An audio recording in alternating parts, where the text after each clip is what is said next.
আসসালামু আলাইকুম বন্ধুরা, কেমন আছেন আপনারা? আশা করি সবাই ভালো আছেন। আলহামদুলিল্লাহ আমিও ভালো আছি। আবারও একটি নতুন ভিডিও নিয়ে আপনাদের সঙ্গে চলে এসেছি। মিজানুর রহমান আজহারী ওয়াজ। আপনারা যারা যারা মিজানুর রহমান আজহারী ওয়াজ শুনতে ভালোবাসেন তারা পুরো ভিডিওটা দেখে থাকবেন। আশা করি ভালো লাগবে। ভিডিওটি যদি ভালো লাগে একটি লাইক, কমেন্ট ও শেয়ার করবেন বন্ধুরা। চ্যানেলটি সাবস্ক্রাইব করে পাশে থাকবেন বন্ধুরা। ভালো থাকবেন। তিনি কবে থেকে আছেন? অনেক সময় আমাদের মাথায় প্রশ্ন জাগে, এই যে আল্লাহ আছেন কবে থেকে আসছে? কবে থেকে উনি? শুরুটা কবে? আল্লাহ বলে, আমি সূচনাহীন অতীত থেকে আছি। আমি এমন অতীত থেকে আছি যেই অতীতের কোনো সূচনা নাই। সুবহানাল্লাহ বলবেন না? আবার আমি সীমাহীন ভবিষ্যৎ পর্যন্ত থাকব। সুবহানাল্লাহ পড়ে। এমন ভবিষ্যৎ যেটা সীমা নাই, এমন অতীত যেটা শুরু হয় নাই। তিনি হচ্ছেন আল্লাহ। চিল্লায় বলেন, তিনি কে? এজন্য আমরা বলি রাদিতু বিল্লাহি রাব্বা। রব হিসেবে আল্লাহ তোমারে পেয়ে আমরা খুশি। এজন্য আমাদের ইবাদতের সব জায়গায় এই রবের নামের গুণগান আছে না নাই? আমরা যখন রুকুতে যাই আমরা পড়ি সুবহানা রাব্বিয়াল।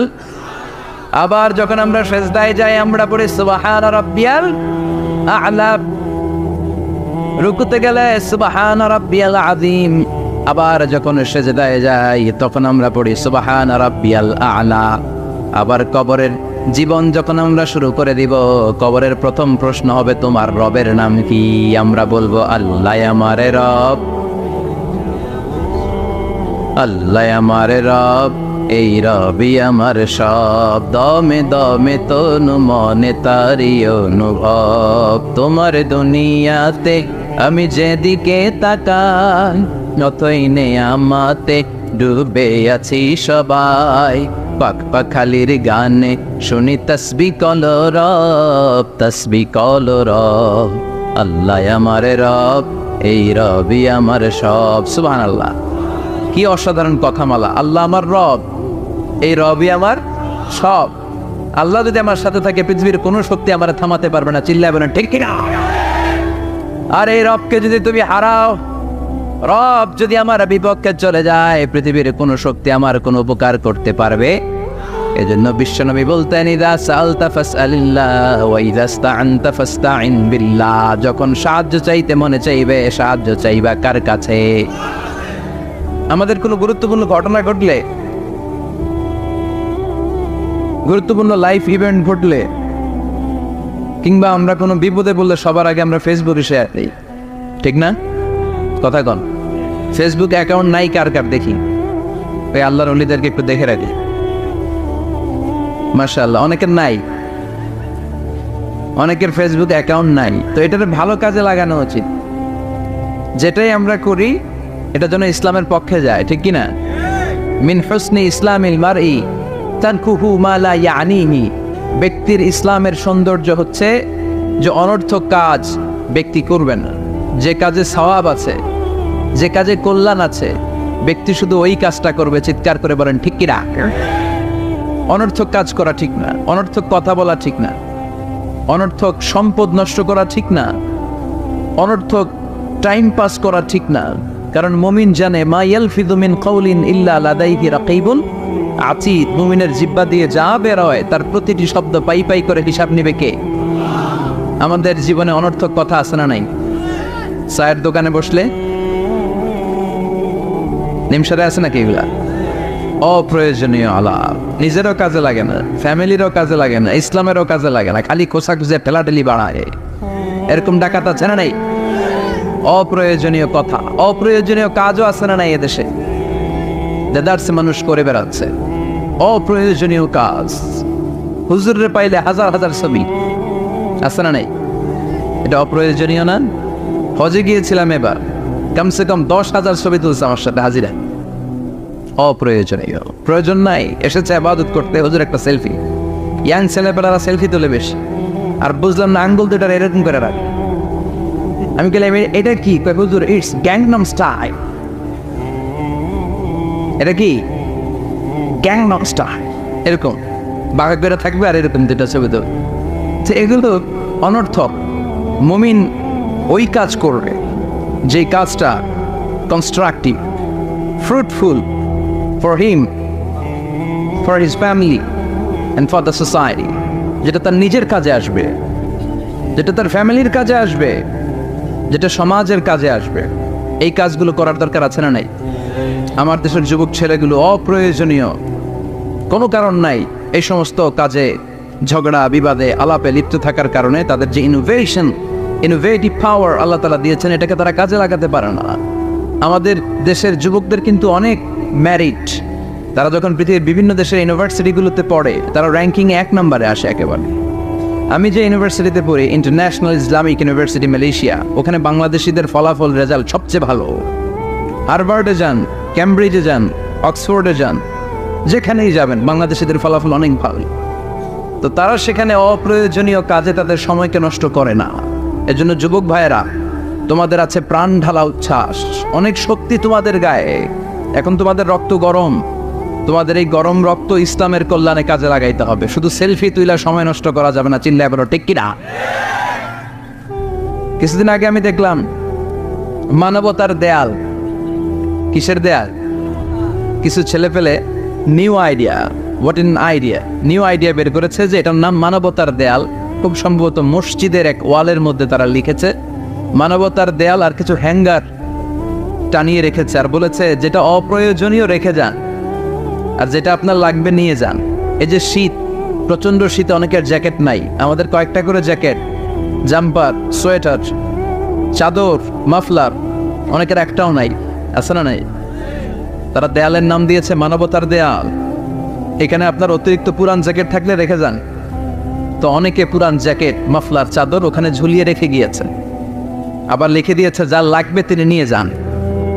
যার মাফলার নাই, যার জ্যাকেট নাই, চাদর নাই, তারা এসে নিয়ে যাচ্ছে। এটা একটা সুন্দর আইডিয়া না? তো চায়ের দোকানে এই ছেলেপেলেগুলো যদি মারামারি করতো, অপরাজনীতি করতো, গুতাগুতি করতো, কিলাকিলি করতো, তাহলে মাথা থেকে এই আইডিয়াগুলো বেরোতো? কথা বলেন। Human capacity is amazing. কি পরিমাণে আল্লাহ তাআলা যে আমাদেরকে ক্যাপাসিটি দিয়েছে, আমাদেরকে যে কত প্রিভিলেজ আল্লাহ তাআলা আমাদেরকে দিয়েছে আমরা জানিই না। আমরা আমাদের দেহে কত শক্তি, সম্ভাবনা নিয়ে যে ঘুরে বেড়াই, আমরা অনুধাবন করি না। এজন্য সময়গুলোর কাজে লাগাও। কিন্তু আফসোসের সাথে লক্ষ্য করা যাচ্ছে যুবকদের চরিত্রকে ধ্বংস করে দেওয়ার জন্য যে কয়েকটা হাতিয়ার আছে, সবগুলো বাংলাদেশে আছে না নাই? ইয়াবা আছে না নাই? ফেন্সিডিল আছে না নাই? হেরোইন আছে না নাই? মারিজুয়ানা আছে না নাই? এই ফেন্সিডিল, ইয়াবা আগে শুনতাম ইউনিভার্সিটির ছেলেরা খাইতো, এরপরে নাইমা আসলো কলেজে, এরপরে হাই স্কুলে, এখন প্রাইমারি ছেলেদের হাতেও ইয়াবা ঢুকছে। চিল্লা এখন ঠিক কিনা? দেশের যুব সমাজ আজকে কোথায়? পর্নোগ্রাফি, এক একটা মোবাইল, এক একটা হিন্দি সিনেমার কারখানা। ইন্ডিয়ান নায়িকাদের কোমর দোলানো ডান্স আছে না নাই? স্মার্টফোন নিয়ে ছেলে স্মার্ট হয়, কিন্তু ইমান, আখলাক, চরিত্র সব শেষ। অপরাজনীতি, রাজনীতির নামে মন্দ, খারাপ, প্রতিহিংসামূলক ছাত্র রাজনীতি। নেতারা এই যুবক ছেলেদেরকে ইউজ করে, ওর বিরুদ্ধে ও মার, তুই ওরে মার, ওনারা থাকে অন্য জায়গায়, আছে না নাই? এভাবে আমাদের দেশের ছেলেদের চরিত্র, তাদের সম্ভাবনাকে আমরা নষ্ট করে দিচ্ছি। যুবক ভাইয়েরা, in the day of judgment, কিয়ামতের কঠিন ময়দানে আল্লাহ তাআলা 7 শ্রেণীর ব্যক্তিকে তার আরশের নিচে ছায়া দিবেন। এর মধ্যে এক শ্রেণী হচ্ছে তোমরা যারা যুবক, শাবুন নাশাআ ফি ইবাদাতিল্লাহ। ওই যুবক যারা তাদের যৌবনে, তাদের সময়টা, তাদের দিন, তাদের রাত তারা আল্লাহর ইবাদতে কাটিয়েছে। সুবহানাল্লাহ পড়েন। 7 শ্রেণীর মধ্যে 2টা শ্রেণী হলো যুবক। একটা হলো যৌবন সময়ে যারা আল্লাহর ইবাদতে রাত কাটায়, সময় কাটায়। আর দ্বিতীয় ওই যুবক, যে যুবককে কোনো নারী অন্যায় কাজের, অন্যায় প্রেম করার পরকীয়ার অফার দেয়, ওই অফারকে ক্যান্সেল করে ওই যুবক বলে ইন্নী আখাফুল্লাহ, আমি এই পরকীয়ার দিকে যেতে পারি না, কারণ আমার অন্তরে ভয় আছে একজনের, তিনি কে? যাদের হৃদয়ে আছে আল্লাহর ভয়, তারা কবু পথ ভুলে যায় না। আল্লাহর প্রেম ছাড়া এই দুনিয়া কারো কাছে কোনো কিছু চায় না। ঠিক কি না? রাতের আধারে যারা সেজদাতে রয়, দু চোখের স্রোতে নদী যেন বয়। আল্লাহু আকবার। তো তাহাজ্জুদ পড়বে কখন? ফজরে তো পড়তে পারে না, আছে না নাই? রাতের আধারে যারা সেজদাতে রয়, দু চোখের শ্রুতে নদী যেন বয়। ছলনার হাতছানি যতই ডাকুক, পেছনে ফিরেও সে তাকায় না। যাদের হৃদয়ে আছে আল্লাহর ভয়, তারা কবু পথ ভুলে যায় না। আল্লাহর প্রেম ছাড়াই দুনিয়ায় কারো কাছে কোনো কিছু চায় না।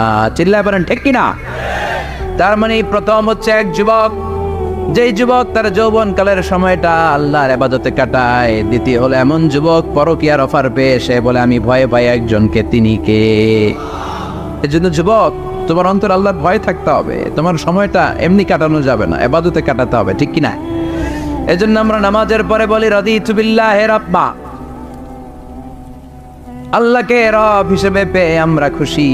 তারপরে বলি অবিল ইসলামী দীনা, ইসলামকেও দিন হিসেবে পেয়ে আমরা খুশি না বেজার? কথা কন, খুশি না? আপনি খুশি হইলে আপনার লাভ, খুশি না হইলে আপনার লস। ইসলামের বিজয়কে সমুন্নত করবে কে? ইসলামের পতাকা পত পত করে হোয়াইট হাউসের উপরও একদিন ঝুলবে। চিল্লায় বলেন ঠিক কিনা? আল্লাহ বলেন খবরদার, ফু দিয়ে ইসলামের বাতি তোরা নিভাতে পারবি না। ইউরিদুনা লিউতফিউ নূরাল্লাহি বিআফওয়াহিহিম ওয়াল্লাহু মুতিম্মু নূরিহি ওয়ালাউ কারিহাল কাফিরুন। ইসলাম বিরোধীরা চায় মুখের ফুৎকারে ইসলামের বাতিকে নিভিয়ে দিতে। আল্লাহ বলে খবরদার, ষড়যন্ত্র করে লাভ নাই, ইসলামের বিজয় আমি নিশ্চিত করে দেব। স্যামুয়েল হ্যান্টিংটন একটা বই লিখেছে, দ্য ক্লাশেস অফ সিভিলাইজেশন। এই বইতে তিনি বলেছেন এই যে সভ্যতার সংঘাত, এত সভ্যতা, চায়না সভ্যতা, আর্য সভ্যতা, বৈদিক সভ্যতা, সিন্ধু সভ্যতা, মহেঞ্জোদারো সভ্যতা, ইরাকীয় সভ্যতা, মিশরীয় সভ্যতা, একটার পর একটা সভ্যতা পৃথিবীতে এসেছে, একটার পর একটা সুপার পাওয়ার। এখন সুপার পাওয়ার হচ্ছে ইউনাইটেড স্টেটস অফ আমেরিকা, ধারণা করা হচ্ছে এরপরে চায়না হবে সুপার পাওয়ার, আবার অনেকে বলছে এরপরে ইন্ডিয়া হবে সুপার পাওয়ার। এভাবে একটার পর একটা সুপার পাওয়ার যাওয়ার পরে সর্বশেষ যে সুপার পাওয়ারটা পৃথিবীর বুকে মাথা উঁচু করে দাঁড়িয়ে থাকবে সেটার নাম হচ্ছে ইসলাম। সেটার নাম কি? তার নমুনা গোটা বিশ্বব্যাপী আছে না নাই? ইসলামকে যত দমাইতে চায় এটা আরো উপরের দিকে ওঠে। সুবহানাল্লাহ কইবেন না? ইসলামের বৈশিষ্ট্য হচ্ছে চারা বীজের মতো। চারা বীজ তো আপনারা চিনবেন, নিমসালের মানুষ। বীজ, ইসলাম হচ্ছে বীজের মতো। ইসলামের শত্রুরা ইসলামকে মাটিতে গেড়ে দিতে চায়, কিন্তু ইসলাম হচ্ছে বীজের মতো, চারা বীজ। চারা বীজ মাটিতে গেড়ে দিলে কি হয়? কথা কর, আরো গজিয়ে ওঠে, মাটি ফেড়ে উপরের দিকে উঠে চিৎকার করে বলে ঠিক কি না? ইসলাম হচ্ছে টিউবের মতো। টিউব, পুকুরে যারা নতুন সাঁতার কাটতে যায় ডুবে যাতে মারা না যায়, টিউব নিয়ে সাগরের মধ্যে নামে। এই টিউবকে যত আপনি পানির নিচে ডুবাতে চাইবেন, টিউব আর উপরের দিকে ভেসে ভেসে উঠে। সুবহানাল্লাহ পড়ে। ইসলামরে তো ওরা চিনে নাই। ইসলাম হচ্ছে চারা বীজের মতো, ইসলাম হচ্ছে টায়ারের টিউবের মতো। এটার যতই নিচের দিকে নামাইতে যায়, এটার বৈশিষ্ট্য হচ্ছে এটার ধাক্কা মারলে এটার উপরের দিকে ওঠে। সুবহানাল্লাহ কইবেন না? গোটা বিশ্বব্যাপী আজকে ইসলামের গণজোয়ার, হাজার হাজার লোক কালিমা পড়ে মুসলমান হচ্ছে। গত কিছুদিন আগে আফ্রিকাতে এক লোক এক গ্রামের কয়েক হাজার মানুষকে এক ময়দানে দাঁড় করিয়ে একসাথে শাহাদাতের বাণী পাঠ করিয়ে মুসলমান বানায় ফেলছে। এই আফ্রিকার বুকে এতদিন আমেরিকার কাজ ছিল, এটারে বলে Tansir, Christian missionary. Lakh lakh dollar দিয়ে আফ্রিকার দেশগুলোর মধ্যে গরিব গরিব মুসলমানগুলোরে তারা নাসারা বানাতো। এই বিষয়টা যখন মুসলিম স্কলারদের নজরে এলো, এখন গোটা বিশ্বের সব মুসলিম স্কলাররা আফ্রিকায় যে ইসলামের দাওয়াতকে প্রচার করে দিচ্ছে। গ্রামকে গ্রাম খ্রিস্টান সম্প্রদায় লা ইলাহা ইল্লাল্লাহ মুহাম্মাদুর। ঝিনুকের ভেতর লুকিয়ে থাকে যেমন মতি, ঝিনুকের ভেতর লুকিয়ে থাকে যেমন মতি, কলমা শাহাদাতে আছে আল্লাহর জ্যোতি, কলমা শাহাদাতে আছে আল্লাহর জ্যোতি। পড়েন সবাই। ঝিনুকের ভেতর লুকিয়ে থাকে যেমন মতি, ঝিনুকের ভেতর লুকিয়ে থাকে যেমন মতি, কলমা শাহাদাতে আছে আল্লাহর জ্যোতি, কলমা শাহাদাতে আছে আল্লাহর জ্যোতি। ঠিক কি না? এই জ্যোতি যদি একবার কারো হৃদয়ের মধ্যে স্থান করে নেয়, এই নুরানি আলোর ছোটা যদি কারো হৃদয়ের মধ্যে জায়গা দখল করে নেয়, পৃথিবীর কোনো মতাদর্শ তার অন্তরের মধ্যে আর থাকতে পারে? গ্রামকে গ্রাম, আফ্রিকাতে এখন কালিমা পড়ে পড়ে মানুষ মুসলমান হয়ে যাচ্ছে, সুবহানাল্লাহ পড়ে। একদিন আমেরিকার হোয়াইট হাউসের উপরেও কালিমার লা ইলাহা ইল্লাল্লাহর পতাকা পতপত করে উড়বে, চিল্লায় বলেন ঠিক কিনা? এজন্য আমরা বলি ওয়াবিল ইসলামি দীনা, ইসলামকে ধর্ম হিসেবে পেয়ে আমরা খুশি না বেজার? After the Twin Tower attack, the number of Muslims in America already have been doubled. Now it's tripled. Twin Tower attack-এর আগে আমেরিকা যত মুসলমান ছিল, এটা গত কয়েক বছর ধরে ছিল ডবল, এখন এটা ট্রিপল হয়ে গেছে। মানে টুইন টাওয়ার অ্যাটাকের আগে আমেরিকায় মুসলমানের সংখ্যা যা ছিল, এখন এটা 3 গুণ বাড়ছে। ইউরোপ, আমেরিকাতে মসজিদের সংখ্যা বাড়ছে, দাওয়াতি কাজের সংখ্যা বাড়ছে, এমনকি হার্ভার্ড ইউনিভার্সিটিতে, অক্সফোর্ডে, ক্যামব্রিজের ভেতরে, MIT, Massachusetts institute of technology, সায়েন্সে যারা পড়ে এদের স্বপ্ন এমআইটির ভিতরে ইসলাম ঢুকে গেছে। এজন্য ইসলামের আলোকে কেউ নিভিয়ে দিতে পারবে? ইসলামের গতিকে কেউ থামিয়ে দিতে পারবে? এটা অসম্ভব। এজন্য ইসলামের বিজয় সুনিশ্চিত। আমরা যারা লেগে থাকতে পারবো, আমাদের কপালকে উজালা করে দিবে কে? আর বিরোধিতা যারা করব তাদের সব শেষ, দুনিয়াও শেষ, আখিরাতও আমও শেষ, সালাও। এজন্য আমরা বলি রাদিতু বিল্লাহি রাব্বা, আল্লাহ তোমার রব হিসেবে পেয়ে আমরা বড্ড খুশি। ওয়াবিল ইসলামি দীনা, ইসলামকে ধর্ম হিসেবে পেয়ে আমরা খুশি। ওয়াবি মুহাম্মাদিন রাসূলা, বিশ্ব নবীকে রাসূল হিসেবে পেয়েও আমরা খুশি না বেজার? এমন রাসূল, গোটা বিশ্বের শ্রেষ্ঠতম রাসূল, শ্রেষ্ঠতম ব্যক্তিত্ব, যার কাছ থেকে পজিটিভ কোনো জিনিস ছাড়া নেগেটিভ কোনো জিনিস প্রকাশিত হয় নাই, সব ইতিবাচক। Always come back positive, not go back negative. সব সময় পজিটিভ বলতেন, পজিটিভ ভাবতেন, পজিটিভ কাজ করতেন। কোনো নেগেটিভ, নেতিবাচক কোনো কিছু বিশ্বনবীর জীবনে খুঁজে পাওয়া যায় না? চিল্লায় বলেন খুঁজে পাওয়া যায়? As a father, as a husband, as a commander, as a lawyer, as a reformer of the society, Muhammad is the superman of the world. গোটা বিশ্ব এখন তাকে সুপারম্যান ভাবতেছে, বস অফ দ্য অল বসেস। পৃথিবীতে যত বস এসেছে, সব বসের সবচেয়ে বড় বস হচ্ছে বিশ্বনবী মুহাম্মদ সাল্লাল্লাহু। এজন্য আমরা বলি ওয়াবি মুহাম্মাদিন রাসূলা, আল্লাহকে রব হিসেবে পেয়ে আমরা যেমন খুশি, ইসলামকে ধর্ম হিসেবে পেয়ে তেমন খুশি, বিশ্বনবীকেও রাসূল হিসেবে পেয়ে খুশি না বেজার? কথা কন। এই বিশ্বনবীর ভালোবাসা যদি অন্তরে না থাকে, জান্নাতে ঢোকা যাবে নাকি? আল্লাহর ভালোবাসা, বিশ্বনবীর ভালোবাসা অন্তরে থাকার দরকার আছে না নাই? আল্লাহকে যে পাইতে চায়, হযরতকে ভালোবেসে, আরশ কুরসি লৌহ কালাম না চাইতে পেয়েছে সে। হযরতকে ভালোবেসে, আরশ কুরসি লৌহ কালাম না চাইতে পেয়েছে সে। চিল্লায় বলেন ঠিক কি না? নবীর ভালোবাসা অন্তরে থাকতে হবে। তাহলে 3টা জিনিসের ঘোষণা আমরা দেই নামাজের পর। আল্লাহকে রব হিসেবে পেয়ে আমরা খুশি, ইসলামকে ধর্ম হিসেবে পেয়ে খুশি, বিশ্বনবীকে রাসূল হিসেবে পেয়ে খুশি, আবার এই কিতাবটারে সংবিধান হিসেবে পেয়ে আমরা খুশি না বেজার? এটার আলোকে আমাদের সমাজ প্রতিষ্ঠিত হোক, মদিনার সমাজ হোক, সোনালী সমাজ হোক, আলোকিত সমাজ হোক, আমরা চাই কি চাই না? এই কোরআনের আইন দিয়ে আমার দেশ চলুক, আমরা চাই কি চাই না? এই কোরআনে ধর্ষকদের বিচার আছে না নাই? অবিবাহিত ধর্ষক হলে 100 ব্যাট, আর যদি বিবাহিত ধর্ষক হয় ডেথ পেনাল্টি। সৌদিতে করে হেড অফ, মাথাটাকে নুইয়ে তলোয়ার দিয়ে এক কোপ মেরে গর্দানটা আলাদা করে দেয়, ঠিক কিনা? অনেক দেশে ডেথ পেনাল্টি করে হ্যাঙ্গিং এর মাধ্যমে, ফাঁসির মাধ্যমে। দর্শনের বিচার বাংলাদেশে সহজে পাওয়া যায় না, কিন্তু কোরআন দিয়ে বিচার করলে ওই বিচার আছে না নাই? নোয়াখালীর এক বোনকে দর্শন করা হয়েছে, গোটা বাংলার জামিনে এই নিউজটা আছে না নাই? কোরআনের বিচার থাকলে আলটিমেটার মতো 24 ঘন্টা, 24 আওয়ার্সের মধ্যে ধর্ষককে ডেকে এনে বাইতুল মোকাররমের স্কয়ারের সামনে লক্ষ মানুষের চোখের সামনে ফাঁসির রশিতে ঝুলিয়ে দেয়া হতো। বড় বড় চোরগুলোর হাত কেটে দেয়া হতো।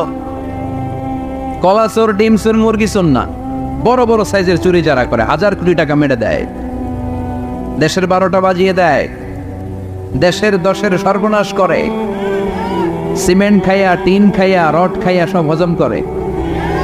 ব্রিজ ভেঙে গেলে ব্রিজের ভেতরে পাওয়া যায় বাঁশ, তার মানে রড গেছে কই? হ্যাঁ, পেটে। এগুলোর এক একটার পেটে 10টা করে পাকস তুলে দিছে আল্লাহ।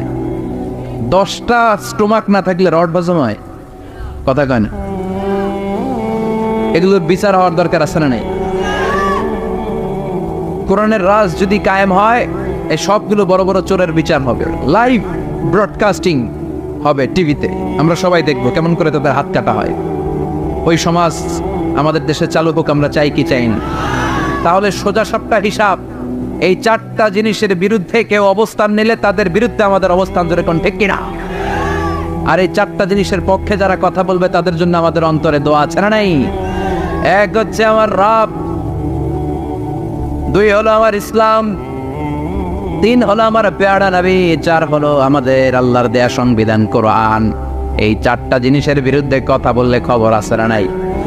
এই 4টা জিনিসের বিরুদ্ধে কথা বলা হবে।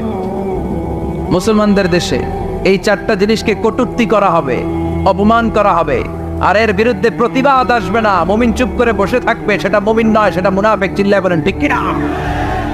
এজন্য এই 4টা জিনিসের বিরুদ্ধে কথা বললে প্রতিবাদের ঝড় তোলার দরকার আছে না নাই? রাজি আছো মুসলমান?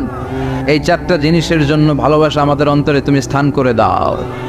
এগুলোকে পুঁজি করে যেন আমরা জান্নাতের অধিকারী হতে পারি, তুমি তৌফিক দাও। আর জোরে পড়েন আমিন। আজকে আমরা যে বইটা থেকে কথা শুনবো, বইটার নাম কি বলেন? আরো জোরে বলেন কি নাম? আজকে আমরা জানার নিয়তে, শিখার নিয়তে, আমাদের আখিরাতটাকে সুন্দর করার নিয়তে কোরআন থেকে কিছু কথা শুনবো, ইনশাআল্লাহ। পড়েন, আরো জোরে পড়েন ইনশাআল্লাহ। আমাদের সবকিছু হয়ে যাচ্ছে শো অফ, মাহফিল হয়ে যাচ্ছে শো অফ, আলোচনাগুলো হয়ে যাচ্ছে শো অফ, লোক দেখানো ভাব।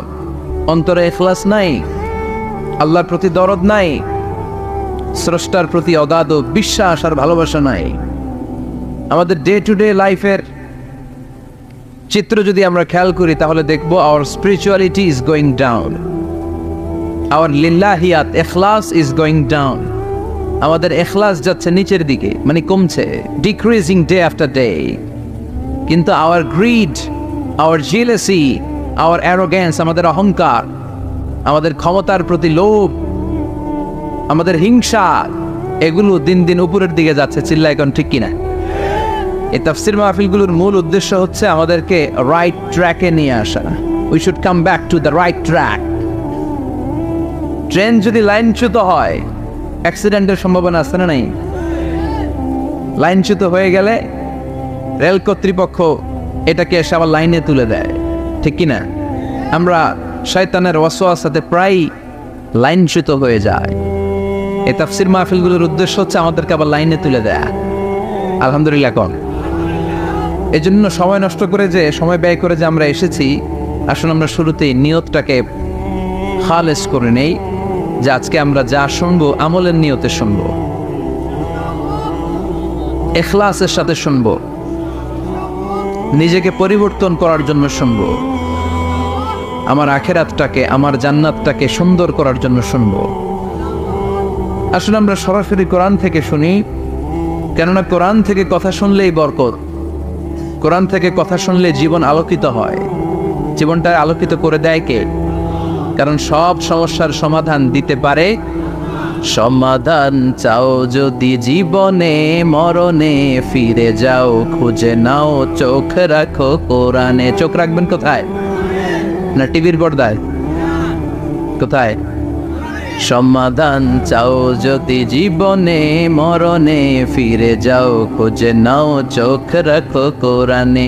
If you want the solution this dunya and akhirah, go back, have a look to the holy Quran. Subhanallah পড়েন। সমাধান চান তো go back, sit down and have a look to the Quran. আপনার জীবনের সব সমস্যার সমাধান কোরআনের ভেতরে আছে না নাই? সেই কোরআন থেকে আমরা কথা শুনব। আমি আমার খুতবার শুরুতে সূরাতু আল কারিয়ার প্রথম 3টি আয়াত তেলাওয়াত করেছি। এই সূরার ভেতরে আল্লাহ তাআলা কিয়ামতের নকশা এঁকে দিয়েছেন, কিয়ামতের প্রামাণ্য বর্ণনা দিয়েছেন। কিয়ামত যে একদিন হবে, এই পৃথিবী যে ধ্বংস হয়ে যাবে, এটার ব্যাপারে সবার অগাধ বিশ্বাস আছে তো? না সন্দেহ লাগে? সন্দেহ আছে কারো? এই পৃথিবী একদিন থাকবে না, ভেঙে চুরমার হয়ে যাবে, খান খান হয়ে যাবে, সব মেসাকার হয়ে যাবে। আমি থাকবো না, আপনি থাকবেন না, আমরা কেউই থাকবো না। থাকবে একজন, তিনি কে? এটার নাম কিয়ামত, যেটার ব্যাপারে বিশ্বাস না থাকলে ইমানের ঘাটতি চলে আসবে, ঠিক কিনা? তো সেই কিয়ামতের দিনটা কেমন হবে, কিয়ামতের দৃশ্যটা কিরকম হবে, এর নকশা খুব সংক্ষিপ্ত পরিসরে মাত্র 11টা আয়াতে আল্লাহ তুলে ধরেছেন। আপনি মনোযোগ দিয়ে কানগুলো খরগোশের মতো খাড়া করে যদি কথাগুলো শোনেন, আপনার মনে হবে আপনি এখানে বসে কিয়ামত চোখে লাইভ দেখতেছেন। লাইভ আল্লাহ এমন ভাবে বলেছে, সুবহানাল্লাহ পড়েন। তা আসুন আমরা সরাসরি কিয়ামতকে দেখে আসি। আসলে কিয়ামতটা কেমন বর্ণনা করছেন কে? আল্লাহ। সূরার নাম হচ্ছে সূরাতুল কারিয়া। কি নাম? আওয়াজ করে উত্তর দিতে হবে। সূরার নাম আল কারিয়া। চিৎকার মেরে বলেন, সূরার নাম কি? আল কারিয়া। এটা মাক্কি সূরা। কি সূরা? বিশ্বনবীর জীবনের 2টা পর্ব, একটা মাক্কি পর্ব আর একটা মাদানী পর্ব। এটা মাদানী পর্বে নাজিল হয়নি, এটা নাজিল হয়েছে মাক্কি পর্বে। এই সূরার আয়াত সংখ্যা 11। এটা কোরআনের 101 নম্বর সূরা। এটা আল কোরআন আল কারীমের 30তম পারায় অবস্থিত একটা সূরা। আমাদের অনেকেরই মাশাআল্লাহ মুখস্থ আছে না? ইমাম সাহেব নামাজে প্রায় পড়ে, অনেকেরই মুখস্থ। শুনতে শুনতে কবে যে মুখস্থ হয়েছে আমাদের নিজেরাও জানি না। সুবহানাল্লাহ পড়ে। কোরআনের ভেতরে খালি বরকত, এটার সাথে লাগলেই বরকত, মসজিদে গেলেই বরকত। মনের অজান্তে আমরা এই সূরাকে মুখস্থ করে ফেলেছি। কিন্তু এই সূরার ভেতরে যে আল্লাহ কিয়ামতের এত চমৎকার নকশা এঁকেছেন, এত প্রামাণ্য বর্ণনা দিয়েছেন, এটা আমরা অনেকে জানিই না। আসুন আমরা এই সূরার আলোকে দেখার চেষ্টা করি যে কিয়ামতটা কিরকম হবে। আল্লাহ একটা শব্দকে এই সূরার শুরুতে 3 বার উল্লেখ করে আমাদের দৃষ্টি আকর্ষণ করেছেন। আল্লাহ tried to draw our attention by mentioning 3 times a word, and that is al-Qari'ah. আল-কারিয়া শব্দটাকে তিনি 3 বার উল্লেখ করে আমাদের দৃষ্টি আকর্ষণ করেছেন। একটা শব্দ 3 বার বললে মানুষের দৃষ্টি আকর্ষিত হয় না? যেহেতু এটা আরব দেশে নাজিল হয়েছে, আবার মক্কায়, মক্কার লোকেরা আরবি বুঝে, তাদেরকে প্রথম বলা হলো আল-কারিয়া। তারা ফিরে তাকালো, কি আল-কারিয়া? আবার বলা হলো মাল-কারিয়া। কি মাল-কারিয়া? আবার বলা হলো ওমা আদরাকা মাল-কারিয়া। আবার তারা ফিরে তাকালো। দৃষ্টি আকর্ষণের জন্য আল্লাহ তাআলা 3 বার এই শব্দটা বলেছেন। এজন্য এই শব্দের একটা সিগনিফিকেন্স, একটা গুরুত্ব, অর্থবহ একটা মানদণ্ড আছে না নাই? আল কারিয়া শব্দের অর্থ হচ্ছে বিকট আওয়াজ। আল কারিয়া মানে কি? কথা বলেন, আরো জোরে বলেন। বিকট আওয়াজ। এই বিকট আওয়াজটা তৈরি করার জন্য আল্লাহ তাআলা একজন ফেরেশতা তৈরি করেছেন, যার নাম হচ্ছে ইসরাফিল। নাম কি? আমাদের মধ্যে অনেকের নাম কিন্তু আমরা ইসরাফিল রাখি, তাই না? ইসরাফিল আছে না নাই? আজরাইল কিন্তু রাখে না, কে? ডরে। কেন রাখে না? ভয় পায়। কিন্তু ইসরাফিল আছে, আমার পরিচিত অনেকে আছে ইসরাফিল। তো এই ফেরেশতার পা হচ্ছে জমিনের নিচে, মাথা হচ্ছে আকাশের উপরে। এই ফেরেশতার কাজ হচ্ছে ওই বিকট শব্দ তৈরি করা। উনি একটা সাইরেনের মধ্যে ফু দিবেন, হুইসেল দিবেন, ট্রাম্পেট। ওই ট্রাম্পেটে, ওই সাইরেনে, ওই হুইসেলে ফু দিলেই শুরু হয়ে যাবে আল কারিয়া। মাল ওমা আদরাকা মাল।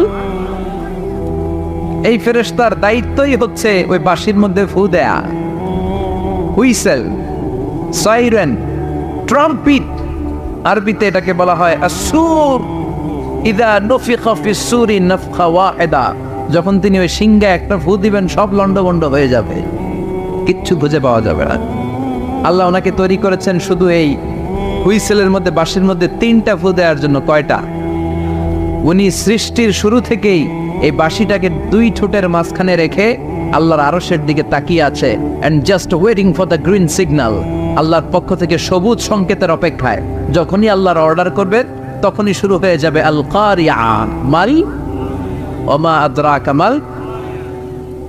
সৃষ্টির শুরু থেকেই ইসরাফিল ফেরেশতা বিশাল সিংহাটাকে দুই ঠোঁটের মাঝখানে করে আরশের দিকে তাকিয়ে আছে, কখন আল্লাহ অর্ডার দিবে। অর্ডার দিতে দেরি, ফুৎকার দিতে দেরি নাই, ঠিক কিনা? বিকট আওয়াজ, গগন বিদারী শব্দ, প্রচন্ড একটা সাউন্ড, জাইগান্টিক সাউন্ড, যে আওয়াজ, যে শব্দ কেউ শুনে নাই। এজন্য আল্লাহ বললেন আল কারিআতু মাল কারিআতু ওয়া মা আদরাকা মাল কারিআ। সে আওয়াজটা ভয়ঙ্কর আওয়াজ, এটা বজ্রপাতের মতো না, এটা ট্রাকের টায়ার পাংচার হলে যে আওয়াজ হয় ওই আওয়াজের মতো না, গ্যাসের সিলিন্ডার ব্রাস্ট হয়ে গেলে যে আওয়াজ হয় ওই আওয়াজের মতো না, প্রাইমারি স্কুলে দপ্তরে যখন ছুটির ঘন্টা বাজায় ওই আওয়াজের মতো না। ওই আওয়াজটা এমন আওয়াজ, ওই আওয়াজ পৃথিবীর কেউ শোনে নাই। সেটার নাম হচ্ছে আল কারিআ, মাল ওমা আদরাকা মাল। বিকট আওয়াজ, বিকট ভয়ঙ্কর ট্রাম্পিট, এই সাইরেনে ফু দেয়া হবে। প্রথম ফু দেওয়ার সাথে সাথেই লন্ডভন্ড হয়ে যাবে। এই ইসরাফিলকে তৈরি করা হয়েছে শুধুমাত্র কেবলমাত্র 3টা ফু দেওয়ার জন্য। চিল্লায় বলতে হবে কয়টা? এই ফেরেশতার আর কোনো কাজ নাই। তার আর কোনো কাজ আছে?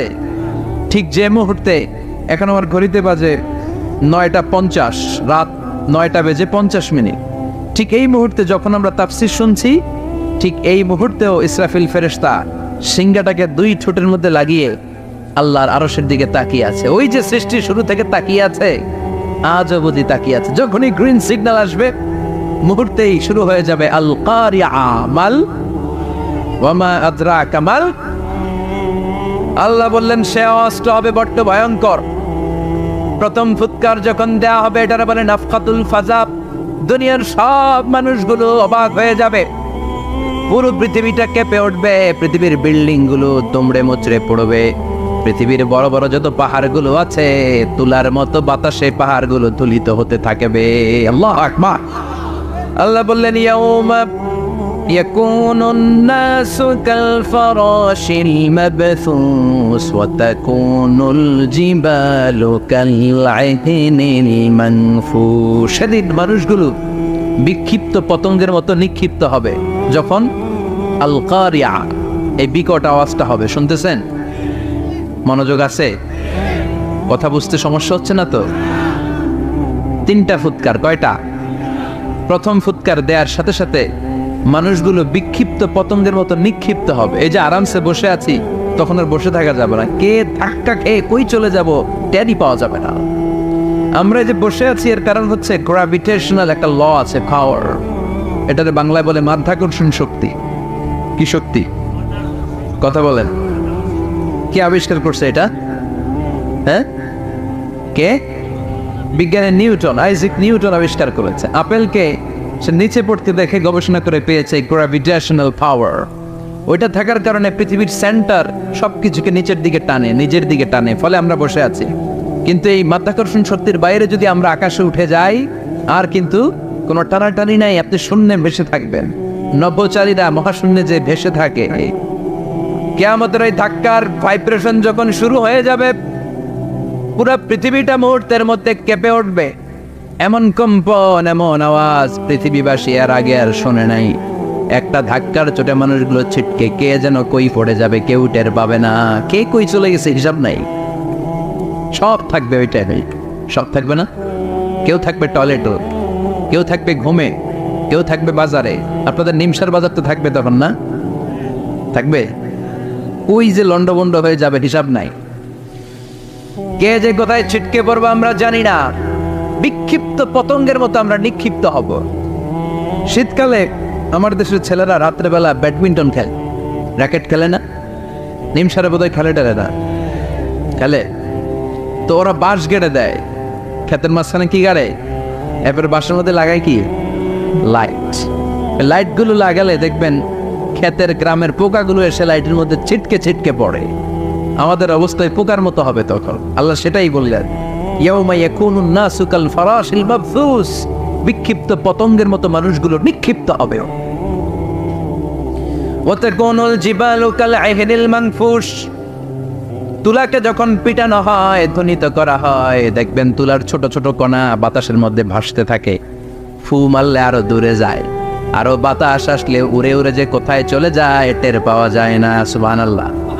বিশাল বিশাল পাহাড়গুলো এরকম ধ্বনিত তুলার মতো সামনে উঠতে থাকবে, একটা পাহাড়ও টিকবে না। বাংলাদেশের সবচেয়ে বড় পাহাড়ের নাম কি জানেন? তাজিংডং পর্বত, কিন্তু সবচেয়ে বড় পাহাড় হচ্ছে গারো পাহাড়, ময়মনসিংহের। ওটা থাকবে কিয়ামতের দিন? আল কারিয়া, আল কারিয়ার সময় টিকবে ওইটা? তাজিংডং বিজয় সবচেয়ে বড় পর্বত শৃঙ্গ, কোথায় এটা? বান্দরবান। এটা টিকবে? কেউকারাডাং একটা আছে না, চিম্বুক আছে না, টিকবে? টিকবে না। পৃথিবীর সবচেয়ে বড় পাহাড় মাউন্ট এভারেস্ট নেপালে 29,035 ফিট উঁচু, টিকবে? ইউরোপের সবচেয়ে বড় পাহাড় আল্পস পর্বতমালা, টিকবে না। আমেরিকার সবচেয়ে বড় পাহাড় আলাস্কা পর্বতমালা, টিকবে না। আরব বিশ্বে বিশাল একটা মাউন্টেন রেঞ্জ আছে, ওইটার নাম তুর পাহাড়, ওইটাও টিকবে না। একটা পাহাড়ও থাকবে না। পাহাড়গুলো ভেঙে দুমড়ে মুচড়ে তুলার মতো ধ্বনিত হতে থাকবে। চিৎকার করে পড়েন আল্লাহু আকবার। এই যে 5 তলা 7 তলা 10 তলা দেদারসে টাওয়ার উঠতে শুরু করেছে, বিল্ডিং বাড়তে শুরু করেছে, কিয়ামত যখন শুরু হবে, আল কারিয়া যখন শুরু হয়ে যাবে, রব্বুল আলামিন পুরো পৃথিবীটারে ধরে একটা ঝাঁকুনি মারবে। ওই ঝাঁকুনির চুটে 8 তলা 10 তলা বিল্ডিং গুলো টিকবে নাকি? 30 তলা 50 তলা হলে তো আর ভাঙবে না। বুর্জ আল খলিফা ভাঙবে না। দুবাইয়ের বুর্জ আল খলিফা সবচেয়ে উঁচু টাওয়ার, এটা কিংডম টাওয়ার, এটা নাকি আরো উঁচু হবে, 1000 মিটার উঁচু হবে। তাইপেডান 101, মালয়েশিয়ার Petronas twin tower, Shanghai tower, কাবা ঘরের পাশে বুর্জ আল খলিফা, যেটাতে সবাই বলে জমজম টাওয়ার, টিকবে? কথা বলেন, টিকবে? আল্লাহ বললেন ইযা যুলজিলাতিল আরদু জিলজালাহা ওয়া আখরাজাতিল আরদু আসকালাহা ইযা রুজ্জাতিল আরদু রাজ্জান ওয়া বুসসাতিল জিবালু বাসসা। সেদিন পৃথিবীটারে কাঁপিয়ে দেয়া হবে, পুরো পৃথিবী নড়ে চড়ে উঠবে, টাওয়ারগুলো ভেঙে খান খান, পাহাড়গুলো ভেঙে দুমড়ে মুচড়ে যাবে, মানুষগুলো বিক্ষিপ্ত পতঙ্গের মতো নিক্ষিপ্ত হবে। সাগরের পানির মাঝখানে দাউ দাউ দাউ দাউ দাউ দাউ করে আগুন জ্বলতে শুরু করে দিবে। আল্লাহু আকবার। নকশা এঁকে দিছেন আল্লাহ, নকশা এঁকে দিছে না? সুবহানাল্লাহ পড়েন। আবার আল্লাহ বললেন ফাইযা বারিকাল বাসারু ওয়া খাসাফাল কামারু ওয়া জুমিআশ শামসু ওয়াল কামার ইয়াকুলুল ইনসানু আইনাল মাফার। সেদিন মানুষের চোখ হবে ছানা বড়া, চন্দ্র সূর্যে কোনো আলো থাকবে না, মানুষগুলো দিক বিদিক পাগলের মতো দৌড়াবে, সবার মুখে এক কথা, পালাবো কই? পালানোর জায়গা আছে নাকি? শুধু বাংলাদেশের এই সাইডটাতেই কিয়ামত হবে, সৌদিতে আর হবে না। হ্যাঁ, আমেরিকায় কেমনে হবে? ওদের তো ডোনাল্ড ট্রাম্প থাকে। হ্যাঁ, আমেরিকাতেও হবে, জাপানে হবে, ইন্ডিয়াতে হবে, গোটা বিশ্বে একসাথেই কাপাকাপি আর এই ধ্বংসলীলা শুরু হয়ে যাবে। চিৎকার করে বলেন ঠিক কিনা? আল্লাহ বলেন ইয়াউমা নাতবিস সামা কাতাইয়িস সিজিল্লিল কুতুব। আকাশ আর আকাশ থাকবে না। কাগজ যেমনি আমরা এরকম ফোল্ড করে ফেলি, ভাঁজ করে ফেলি, মন চাইলে কাগজকে যেমনি আমরা এরকম হাতের মধ্যে গুটিয়ে নেই, সেদিন আকাশটারে হাতের মধ্যে গুটিয়ে নিবে কে? মানুষগুলো পাগলের মতো দৌড়াবে। কেউ থাকবে টয়লেটে, কেউ হসপিটালে, কেউ মাজারে, কেউ বাজারে, যে যেখানে থাক, শুরু হয়ে যাবে কিয়ামতের এই ভয়াবহ দৃশ্য। দুধের বাচ্চাকে রেখে দিয়ে মা দৌড়ে পালাবে। দুধের বাচ্চা রেখে মা কোথাও যায়? কলিজার টুকরা এটা, দুধের বাচ্চা, এটারও ফেলে মা কোথাও যায় না। কিন্তু কিয়ামতের ওই ঝাঁকুনির দৃশ্য দেখে আল কারিয়া মাল ওয়া মা আদরাকা মাল, এই দৃশ্য দেখে দুধের বাচ্চারে রেখে মা দিবে দৌড়। অনেক গর্ভবতী মহিলা থাকবে এই কিয়ামতের সময়ে, যাদের পেটের ভেতরে 2 মাসের বাচ্চা, 3 মাসের বাচ্চা, অপরিপক্ক অপরিণত, বাচ্চাটা এখনো বড় হয় নাই, কোনো বাচ্চার হাত পা এখনো হয় নাই। কিয়ামতের এই ভয়ঙ্কর দৃশ্যটা দেখে জায়গার মধ্যে 3 মাসের অপরিণত বাচ্চাটা ডেলিভারি হয়ে যাবে। আল কারিআ মাল কারিআ ওমা আদরাকা মাল। পৃথিবীর যখন এরকম দৃশ্য, আল্লাহ তাআলা ইসরাফিলকে বলবেন, ইসরাফিল তোর তো 3টা ফুৎকার দেওয়ার দায়িত্ব ছিল, দিয়েছে কয়টা? চিল্লায় বলেন কয়টা? এবার আল্লাহ বলবেন এবার দ্বিতীয় ফুৎকার দেয়া। কয় নাম্বার ফু দিবে? ওই ফু দেওয়ার সাথে সাথে ইসরাফিল প্রথম ফুৎকার দিয়ে জায়গা মতো এরকমই দাঁড়ায় থাকবে। আবার যখন গ্রিন সিগন্যাল পাবে মুহূর্তের মধ্যে আরেকটা ফু দিয়ে দিবে। ফু দেওয়ার সাথে সাথে পৃথিবীর সব মানুষগুলো মরে শেষ। কেউ থাকবে? থাকতে পারবো আমরা? থাকার জন্য আসছি। একদিন মাটির ভেতরে হবে ঘরে মন আমার, কেন বান্ধ দালান ঘর, প্রাণ পাখি উড়ে যাবে পিঞ্জর ছেড়ে, ধরা ধামে সবই রবে তুমি যাবে চলে, বন্ধু বান্ধব যত মাতা পিতা দ্বারা সুত সবই হবে তোমার পরে মন আমার, কেন বান্ধ দালান ঘর, একদিন মাটির ভেতরে হবে ঘরে মন আমার, কেন বান্ধ দালান ঘর। ঠিক কিনা? এই গানের কথামালাটা খুব সুন্দর না? আখিরাতের রিমাইন্ডার আমাদেরকে দেয়। এই যে দুনিয়া দুনিয়া, টাকা পয়সা আরো লাগবে, আরো কামাবো, এটাতে আমার হবে না, আরো চাই আরো চাই। এই প্রতিযোগিতা, এই কম্পিটিশন, ওর 5 তলা আমার লাগবে 7 তলা, ওর আছে 20 লাখ আমার লাগবে 30 লাখ, প্রতিযোগিতা আছে না নাই? এগুলো আমাদেরকে পাগল বানিয়ে দিয়েছে, মহাচ্ছন্ন করে ফেলেছে। পৃথিবীটা আসলে একটা মরিচিকা, বোকা, লোভ লালসা, আজ আছে কাল নাই।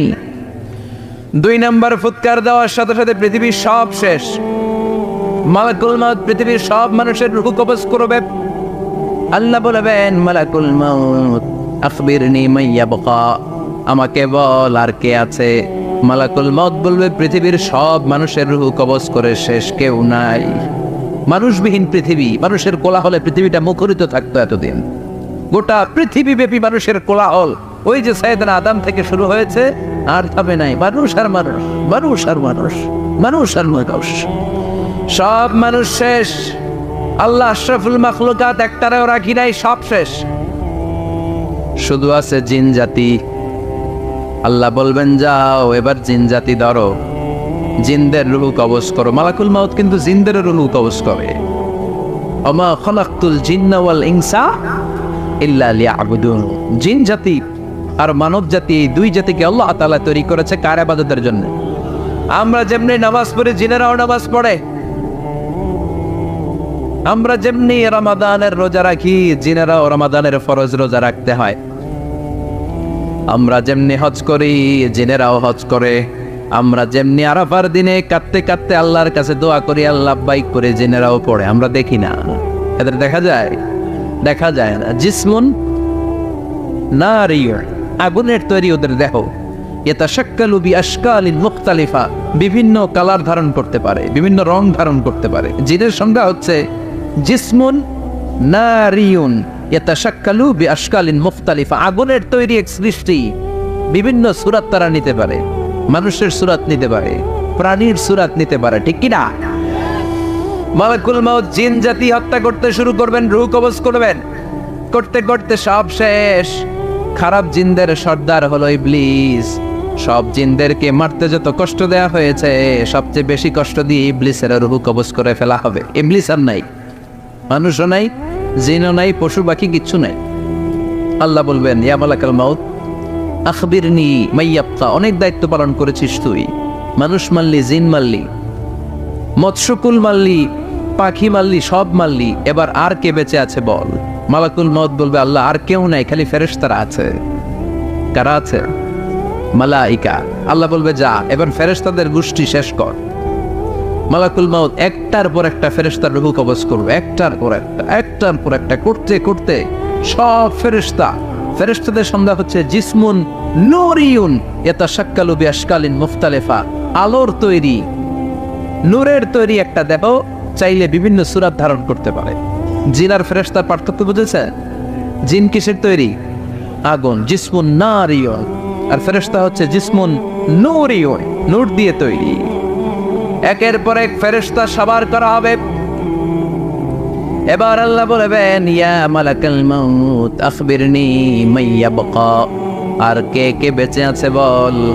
মালাকুল মাউত বলবে, মাবুদ কেউ নাই, মানুষ নাই, জিন নাই, ফেরেশতাও নাই, শুধু আমার 3 জন কলিগ বাকি। কয়জন?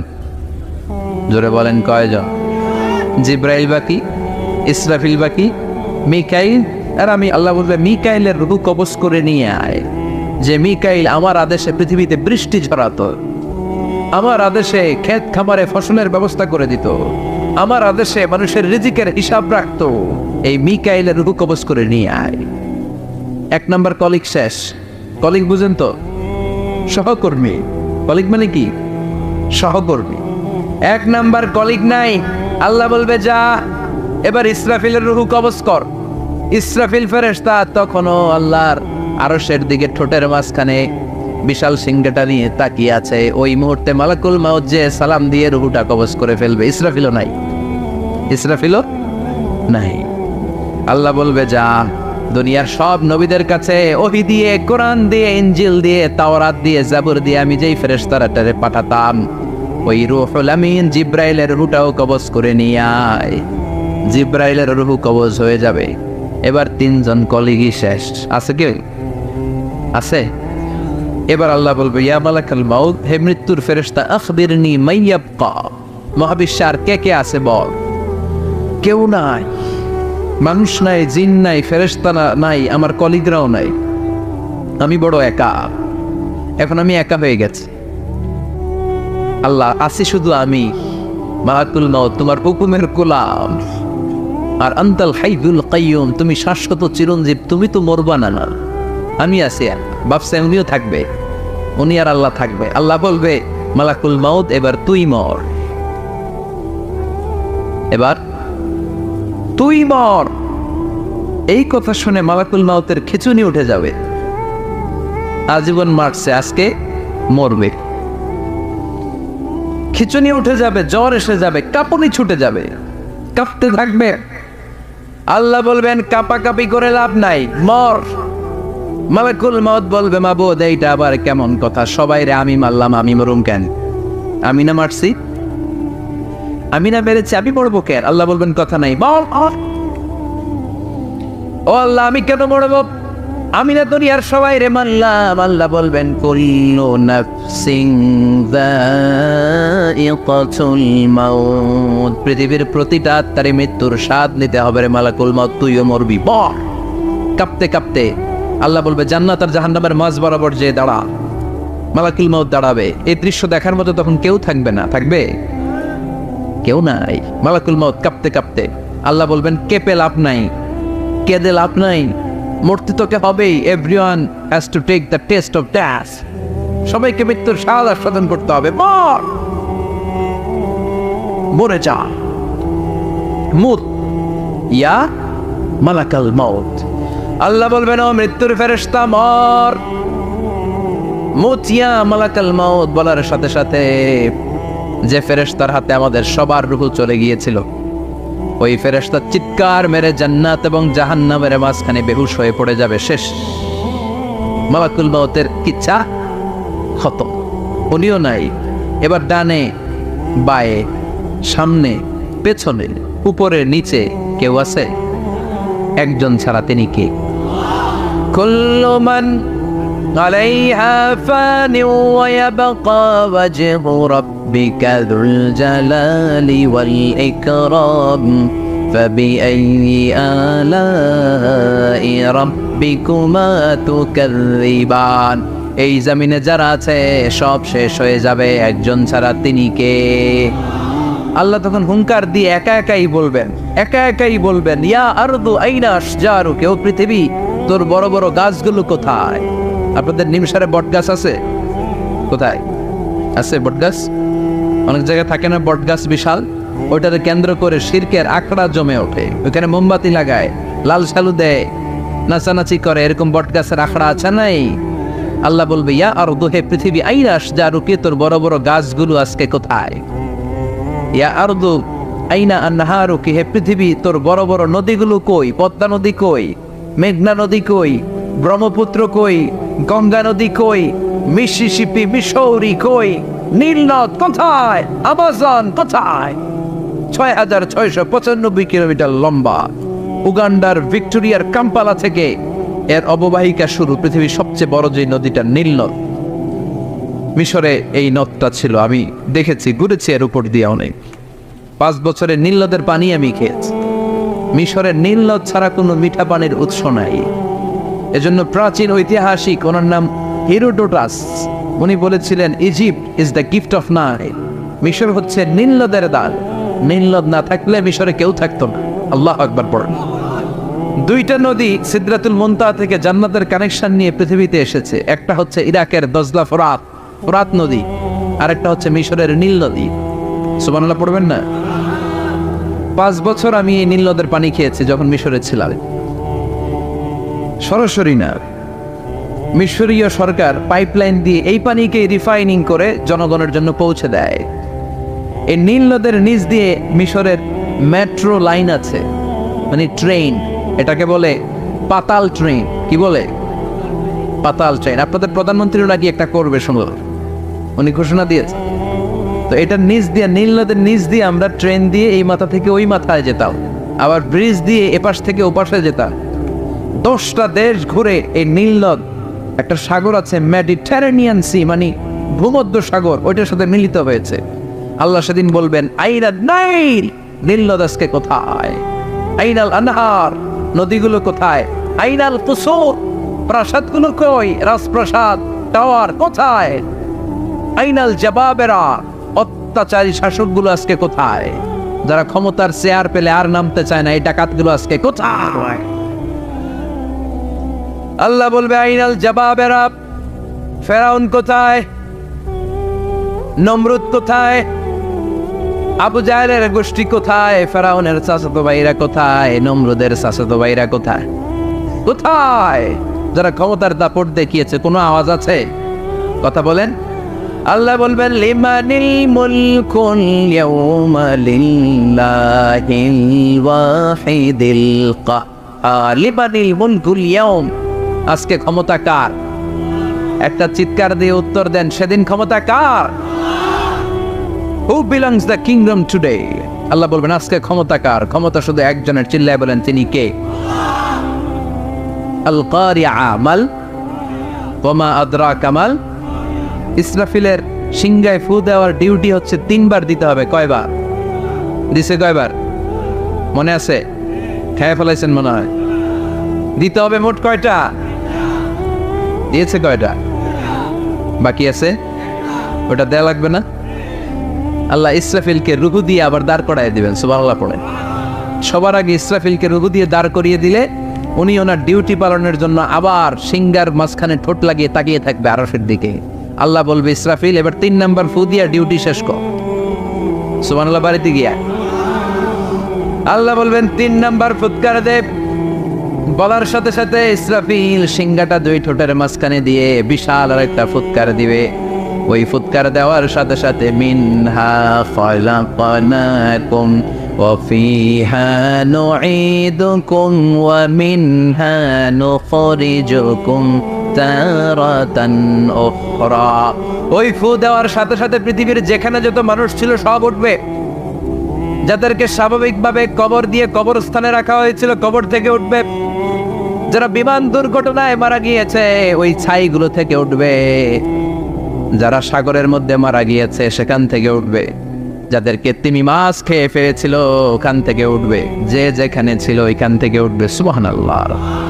লক্ষ লক্ষ মানুষ উঠে বলবে আমাদের ঘুম ভাঙাইল কে? কি বলবে? ঘুম ভাঙাইয়া গেল রে।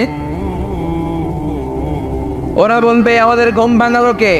قالوا من بعثنا من مرقدنا هذا ما وعد الرحمن وصدق المرسلون। সব দাঁড়িয়ে বলবে ঘুম ভাঙালো কে? সবচেয়ে লম্বা ঘুম দিয়েছিল সৈয়দনা আদম আলাইহিস সালামের ছেলে হাবিল, যাকে হত্যা করেছে। জানেন না আপনারা? হাবিল হচ্ছে পৃথিবীর প্রথম নিহত মানব। তার কবরের জিন্দেগিটা অনেক লম্বা। ওই কত হাজার, শত হাজার, লক্ষ বছর আগে যে উনি কবরে শুয়ে আছেন, আজও শুয়েই আছেন। কিয়ামতের ওই 3 নম্বর ফুৎকার দেওয়ার সাথে সাথে উনি উঠবে, উঠে বলবে মান বা'আথানা মিন মারকাদিনা হাদা, কে ভাঙালো আমার ঘুম? কে ভাঙাইছে? মরার কুকিলে কে ভাঙাইছে? আল্লাহ ঘুম ভাঙিয়েছে। ফেরেশতারা বলবে হাদা মা ওয়াদার রহমান, আজকে হলো ওই দিন যে দিনের প্রতিশ্রুতি রহমান দিয়েছিল, আল্লাহ দিয়েছিল এই দিনের প্রতিশ্রুতি, আর নবীরা এই দিনের কথা বর্ণনা করেছে। আজকে হবে আসল দিন, ফাইনাল খেলার দিন। কোন